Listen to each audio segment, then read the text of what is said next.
Changamoto kubwa ambayo naipata kama mwanamke na kama binti kwenye biashara ni imani kutoka kwa jamii inatuzunguka, lakini pia kutoka kwa watu muhimu ambao biashara inahitaji tushirikiane nao.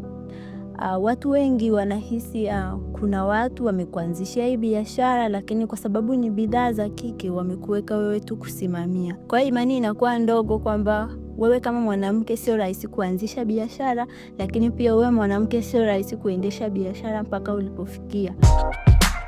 Hello, karibuni FursaPath.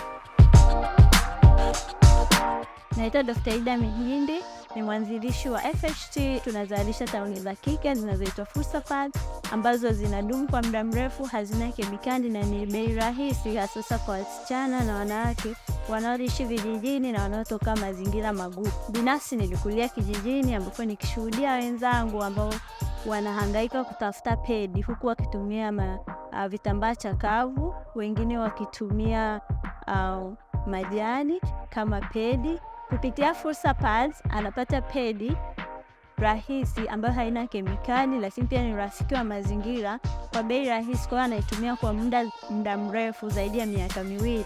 Kwa hiyo tumempunguzia gharama kwa zaidi ya 75%.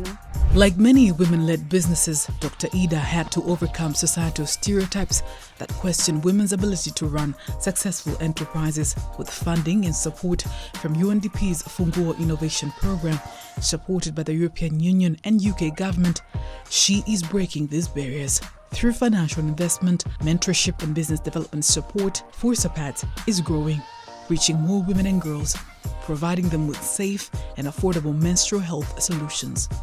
Matamanio yangu na mipango yangu ya baadaye ni kwamba tuongeze uzalishaji zaidi ya hapa, lakini pia pedi zetu zifikie mikoa mbalimbali hapa Tanzania na nje ya Tanzania, kwa sababu ni hitaji la kila mwanamke ambapo yuko kwenye umri kuanzia 15 hadi 49.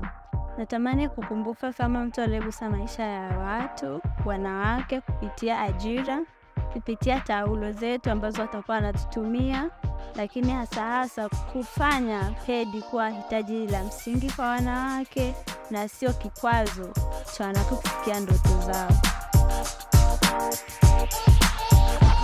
UNDP's Funguo Innovation Program is supporting women to overcome hurdles.